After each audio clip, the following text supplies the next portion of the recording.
Interim maintenance का spirit जो है विप्लव, जो समझने वाली मूलभूत बात है, वो ये है कि आप उसको राहत दे रहे हो उस वक़्त, कि अगर हम्म। आपने राहत देने में ही अगर 2 साल, 4 साल, 5 साल लगा दिए, तो वो अपना पालन-पोषण कैसे करेगा कोई? अगर वो कमाने वाली है, तो कोर्ट की दृष्टिकोण अलग है कि आप काम क्यों नहीं कर रहे हैं, कि अगर सपोज़ आप 2 साल पहले तक काम करते थे और अब आप बिल्कुल ही आश्रित हो गए हैं हस्बैंड पे और आपकी कैपेबिलिटी है।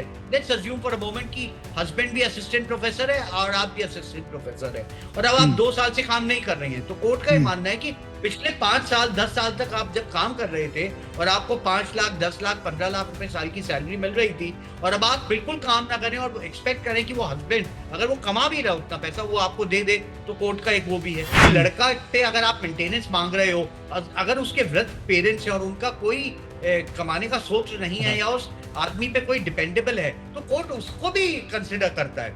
ऐसा नहीं है कि अगर उसके वो क्या अपने माता पिता को मार देगा या उनको खाना नहीं देगा, लेकिन अगर वो कोर्ट में ऑनेस्टली जाकर के अंडरटेकिंग देता है कि मैं इसको वापस ले जाकर के अपने साथ ही रखना चाहता हूँ और जो हमारी संभवतः आज सैलरी है उसमें संभवतः पॉसिबल ही नहीं है कि हम 2 घर मेंटेन कर पाए। करेक्ट। और अगर कोई 10,000 रुपए, 20,000 रुपए गरीब आदमी कमा रहा है, वो अगर 7-8,000 रुपए देगा तो ना तो लड़की का घर चलने वाला है, ना तो कोर्ट्स भी ह्यूमन टेंडेंसीज को देख रहे हैं। नमस्कार, मेरा नाम है विप्लव सी। आप देखना शुरू कर चुके हैं लीगल रिपोर्टर। आज हम बहुत खास मुद्दे पे बात करने जा रहे हैं कि जहां मैट्रिमोनियल डिस्प्यूट यानी कि वैवाहिक संबंधों में जो झगड़े होते हैं, पति पत्नी आपस में किसी बात पे झगड़ जाते हैं और अलग होने की विचार करने लगते हैं, उस स्टेज में सबसे पहले अगर कुछ आता है तो पत्नी की तरफ से मेंटेनेंस यानी कि एंट्री मेंटेनेंस, मेंटेनेंस या डिवोर्स के बाद एलिमनी। तो ये तीनों कानून आपस में क्या है? मेंटेनेंस लॉ को या भरण पोषण को लेकर सुप्रीम कोर्ट, हाई कोर्ट के महत्वपूर्ण जजमेंट क्या है? कैसे इनकी शुरुआत होती है? और अगर कोई पत्नी अपने पति से मेंटेनेंस मांग रही है तो उसको लेके सुप्रीम कोर्ट ने क्या गाइडलाइन तय की है? इस सब पर हमारे साथ आज बातचीत करने के लिए सुप्रीम कोर्ट के एडवोकेट विकास गुप्ता साहब जुड़ गए हैं। विकास सर, आपका बहुत बहुत स्वागत है लीगल रिपोर्टर में। विकास गुप्ता साहब के इससे भी पहले आप वीडियो देख चुके हैं। विकास सर को 4 दशक का हाई कोर्ट और सुप्रीम कोर्ट का अनुभव है। देश की विभिन्न जो हाई कोर्ट्स हैं वहां पर भी आप जा रहे हैं। क्रिमिनल मैट्रिमोनियल के आप मास्टर हैं और लंबे समय से बेहतर प्रैक्टिस कर रहे हैं। विकास सर, इनिशियल वही होता है, झगड़ा शुरू हुआ और सबसे पहले पत्नी मेंटेनेंस की तरफ भागी और पहला केस मेंटेनेंस का फाइल हुआ। एक तो हम चाहेंगे कि हमारे दर्शकों को आप बताएं ये मेंटेनेंस कितनी तरह का होता है, क्योंकि डिफरेंट डिफरेंट हम मेंटेनेंस सुनते हैं। तो इस कानून को लेकर आप थोड़ा सा मेंटेनेंस लॉ के बारे में हमारे दर्शकों को सबसे पहले बताएं। विप्लव, अगर मैं शुरुआत करूं कि सीआरपीसी में जो सेक्शन 125 में जी। जिसमें मेंटेनेंस का प्रावधान है, और वो प्रावधान धर्म को लेकर के नहीं, के आधार पे नहीं है, वो स्वतंत्रता सभी को है, वो हिंदू को भी है, मुसलमान को भी है। उसके हम्म। बाद आपने देखा होगा कि डीवी एक्ट आया, तो डीवी एक्ट में भी प्रावधान हुआ कि इंटरिम मेंटेनेंस का प्रावधान हुआ।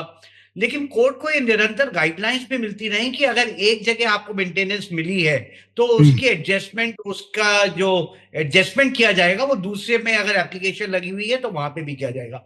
और ठीक है। मेंटेनेंस, इंटरिम मेंटेनेंस क्यों आया? मतलब आप हम्म। ये जानते हैं कि यहाँ पे संभवतः जो हमारी न्याय प्रक्रिया है उसमें एक विलंब रहता है, लंबे समय रहता है, और कोर्ट का ये प्रयास रहा है और हमेशा नीचे की कोर्टों का आदेश के रूप में रहा है कि आप इंटरिम मेंटेनेंसेस को, जिससे कि जीवन प्राण के लिए असुविधा ना हो, कष्ट ना हो, मुसीबत ना हो, उसलिए आप इंटरिम मेंटेनेंस को जल्द से जल्द डिसाइड करिए और जो फाइनलिटी पे आएगा वो बाद में देखा जाएगा।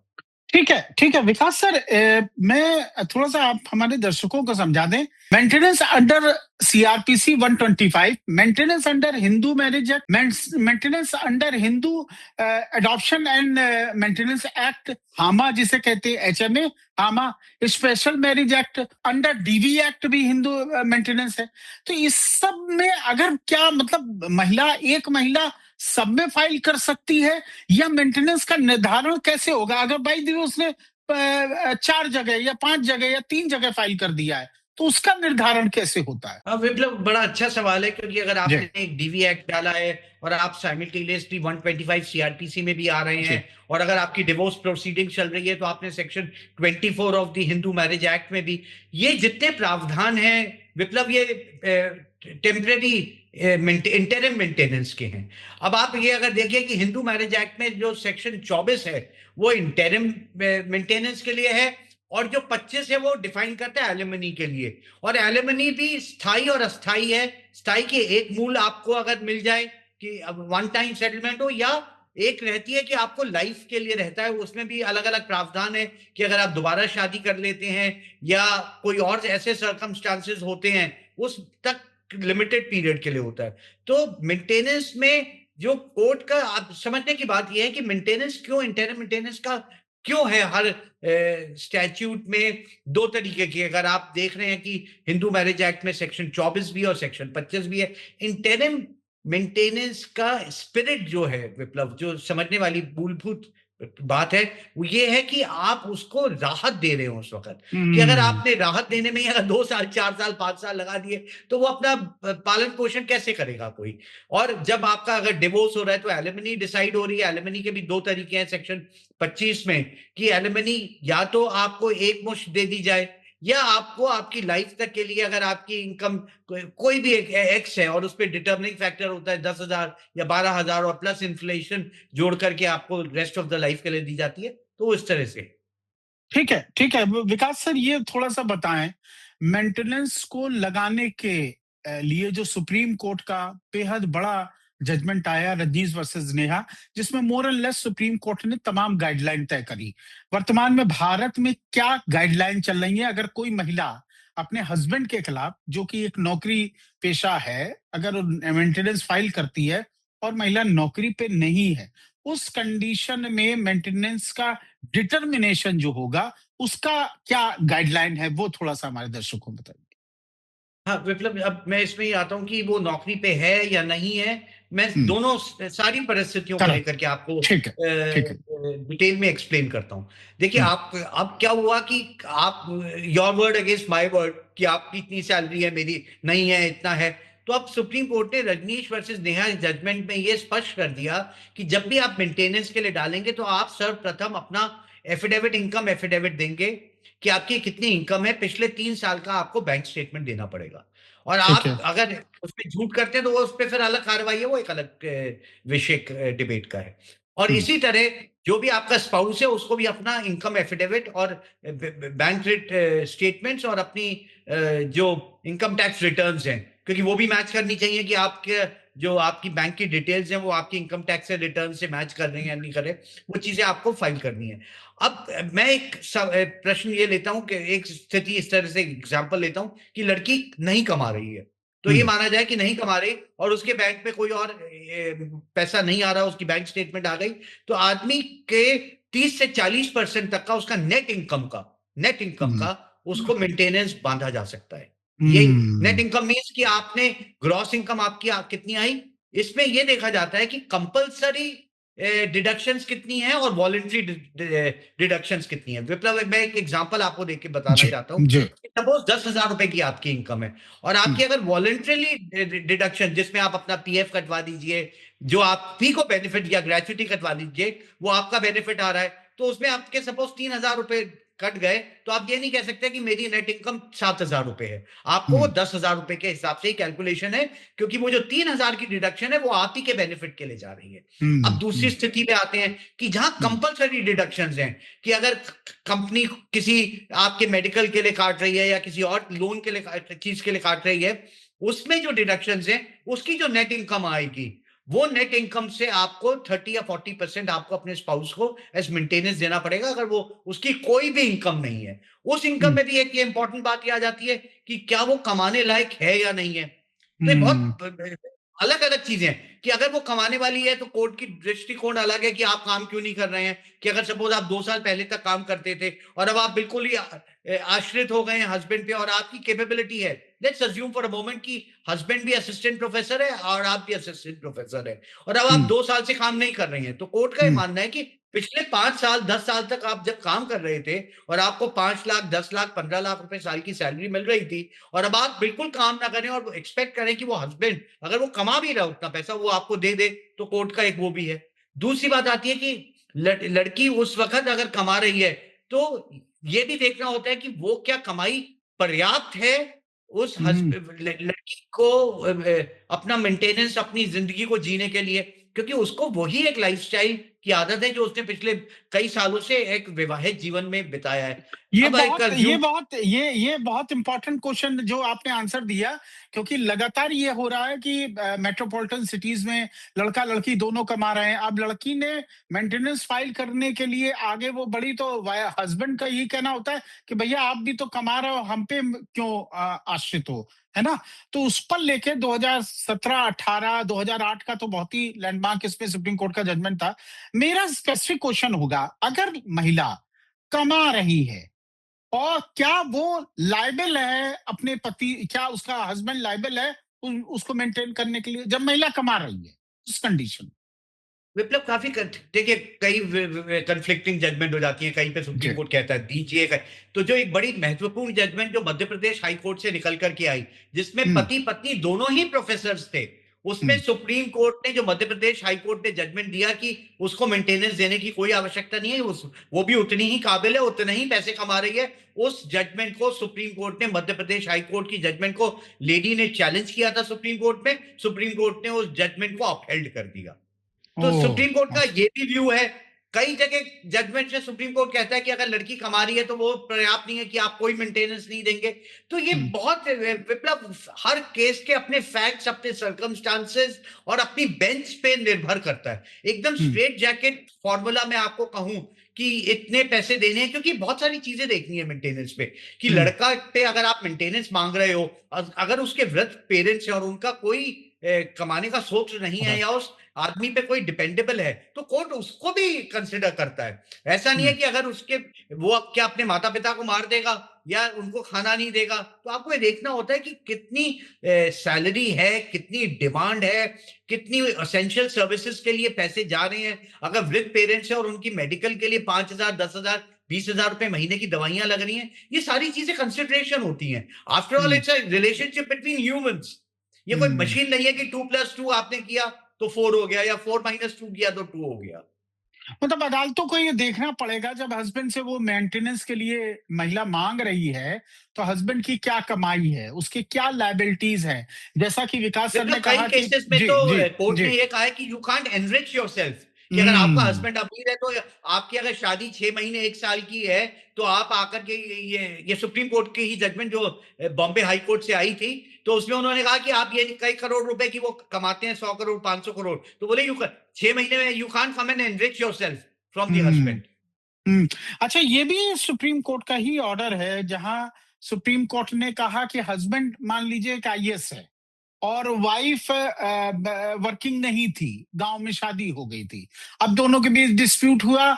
अब महिला को तो उन्होंने छोड़ दिया उनके घर पर, लेकिन वो 10 साल एक आईएएस के साथ एक बेहतर जीवन जीती रही, लेकिन अब आईएएस उसके जीवन के हिसाब से जो उसका पहला जीवन था उस हिसाब से मेंटेनेंस दे रहा है। तो इस तरह के मामलों में जहां सुप्रीम कोर्ट ने कहा कि जिस तरह की जिंदगी वो अपने ससुराल में जीती रही है उसको मेंटेन करने, इसको थोड़ा सा जरा आप डिटेल में अगर हमारे दर्शकों के लिए डिस्क्राइब कर दें। मतलब मैंने अभी इस बात का आपका जवाब भी दिया था, जी। यही कि हम्म। जिस कंडीशन में लड़की लेडी रह रही है, तो आपको संभवतः उतनी ही मेंटेनेंस, पर फिर वही बात आ जाती है कि आप अगर रह रहे थे 2 लाख के हिसाब से और अगर इनकम ही आदमी की 3 लाख है, तो आपको तो 2 लाख रुपए नहीं मिल जाएँगे। उस 3 हम्म। लाख रुपए में से अगर एक संभवतः आपको किया जाएगा कि आप वो ये नहीं कि आपको देहात वाली ज़िंदगी दी जाएगी, लेकिन हम्म। इस 3 लाख में से भी जो एसेंशियल एक्सपेंसेस आदमी के हैं या उसके जो उस पे डिपेंडेंट है, उसके पेरेंट्स हो सकते हैं या उसका कोई अपाहिज भाई बहन या कोई और सिबलिंग हो सकता है, उन सारी चीजों को कंसिडर करते हुए, हाँ आपकी बात ये बिल्कुल सही है कि you can't put her back to the, कि गांव वाला जो उसका लाइफस्टाइल था उतना, लेकिन फिर वही कि कितना क्वांटम ऑफ अमाउंट मिलेगा, वो क्या वैसा ही सिमिलर हाउस है जिसमें वो रह रहा है या उससे थोड़ी छोटी अकोमोडेशन है, ये facts will depend on each case to case. ठीक है, मेंटेनेंस को लेकर उसकी मान लीजिए अगर husband by the way court ने ऑर्डर कर दिया, पहले तो मुझे ये बता दीजिए क्या ये बात सही है कि 60 दिनों के भीतर इंटरिम मेंटेनेंस के मामले को कोर्ट को निपटाना होगा? क्या ये बात सही है? मतलब पर अगर आप संभवतः अगर प्रैक्टिकल एस्पेक्ट में देखें तो ऐसा हम्म। हो ही नहीं पाता कि अगर जब डीवी एक्ट में भी आप आते हैं इनकम स्टेटमेंट, कई बारी तो ऐसा भी होता है कि लड़की अपनी अगर डीवी एक्ट में एप्लीकेशन फाइल कर रही है कंप्लेन, तो उस एप्लीकेशन के साथ वो खुद अपना इनकम एफिडेविट ही नहीं लगा रहे। उस इनकम एफिडेविट को ऑन रिकॉर्ड आते आते कई बार 6 महीने 9 महीने लग जाते हैं। तो देखिए अगर हम्म। जिस तरह से आप देखेंगे कि सीआरपीसी में भी पहले प्रोविजन था कि डे टू डे ट्रायल हो, या अब नया बीएनएसएस आया कि उसमें भी इतने दिन में ट्रायल कंप्लीट की जाए, 138 में भी डे टू डे हेयरिंग है। लेकिन संभवतः जब आप जानते हैं कि 4 साढ़े 4 करोड़ केसेस इस देश में पेंडिंग है, तो ये सारी चीजें बातें बहुत किताबी रह जाती हैं। अच्छा, प्राइवेट एक तो सरकारी है तो जो उसको इनकम टैक्स रिटर्न फाइल करना है, तमाम चीजें आपको सरकारी नौकरी वाले की मिल जाती है। एक व्यक्ति जो प्राइवेट काम कर रहा है, ये किसी कंपनी में है, बाय द वे दिल्ली में मुकदमा फाइल हुआ और नौकरी वो महाराष्ट्र में कर रहा है। अब वाइफ एक्सेस ही नहीं कर पा रही, हो हस्बैंड बताना नहीं चाहता उसे। वो ठीक है, लाख रुपए सैलरी पा रहा है, लेकिन वो उसका वाइफ का तरीका क्या होता है जनरली एक प्राइवेट व्यक्ति को एक्सेस करने के लिए कि आखिर इसकी इनकम क्या है?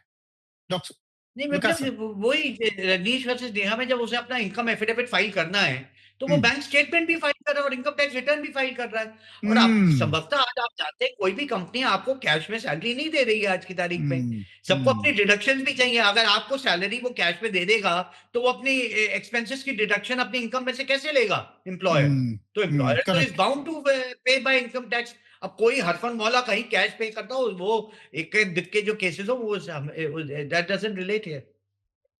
एलमनी को लेकर जो फाइनल लिटिगेशन के बाद, यानी कि मेंटेनेंस और तमाम चीजों के लिटिगेशन के बाद एलमनी जो डिसाइड होती है सर, उसको लेके मोटा मोटा लॉ क्या कहता है?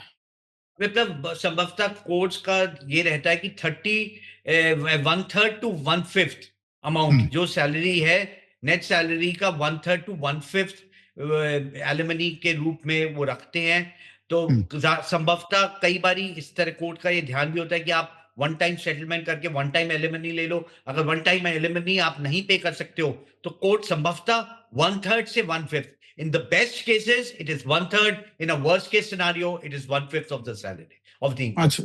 नहीं, अगर लमसम अमाउंट देना हो तो बहुत बार देखा गया है प्रॉपर्टी का डिस्ट्रीब्यूट होता है इस तरह कर करके कि ये मतलब उसमें फ्लैट बहुत आपने सारी चीज जी। जी। उसमें बहुत सारी चीजें हैं कि आपका लाइफस्टाइल क्या रहा है, आपकी क्या कंडीशंस हैं, कितने सालों से आप संभवतः शादीशुदा हैं, लड़की की कितनी प्रॉपर्टीज हैं, लड़के की कितनी प्रॉपर्टीज हैं। तो वो संभवतः वो केस टू केस डिपेंड करता है कि उस तरह से आप अराइव करने के लिए कि किस रेशियो पे, किस परसेंटेज पे, कितने अमाउंट पे आप अराइव करते हैं।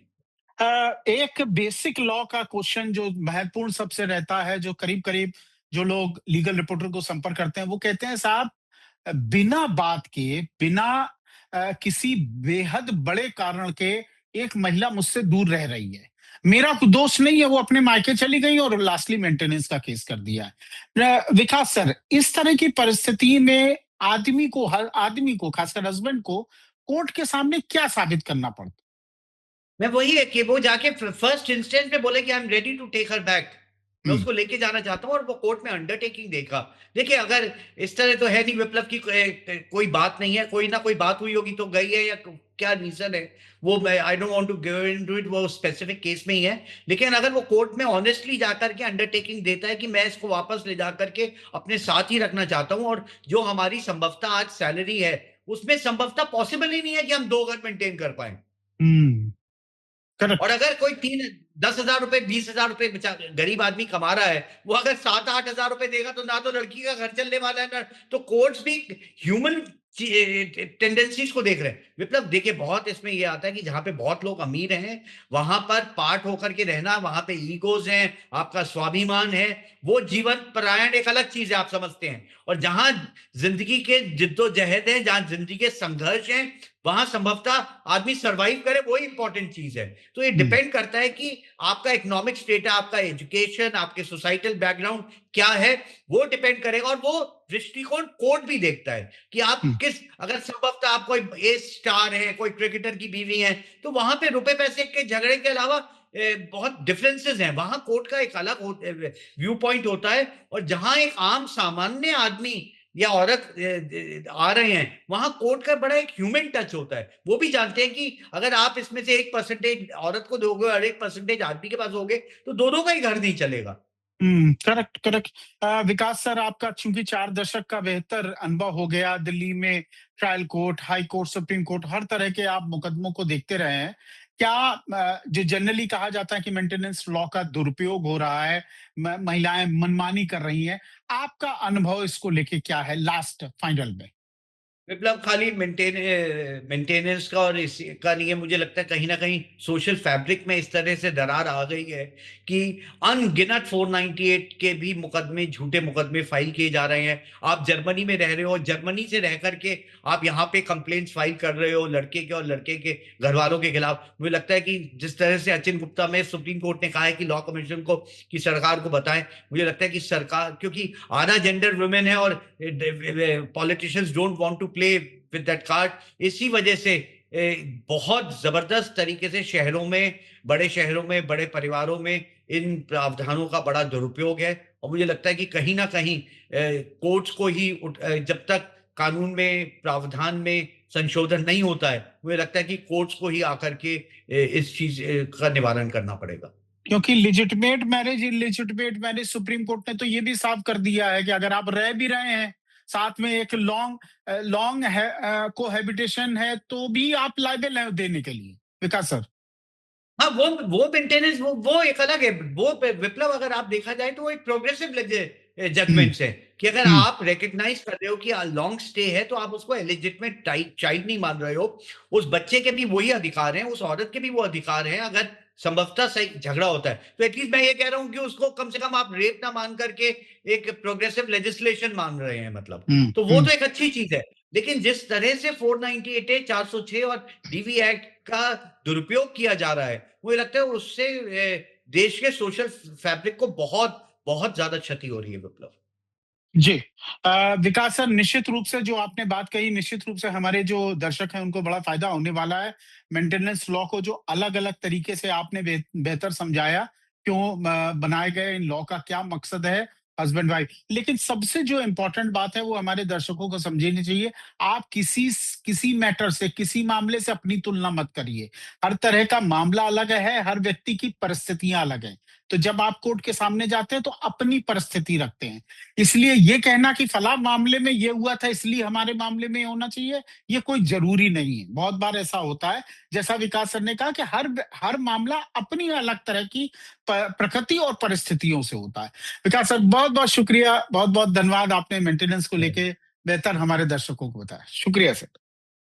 लीगल रिपोर्टर के सभी वीडियो को देखने के लिए लीगल रिपोर्टर को सब्सक्राइब करके बेल आइकन बटन जरूर दबाएं।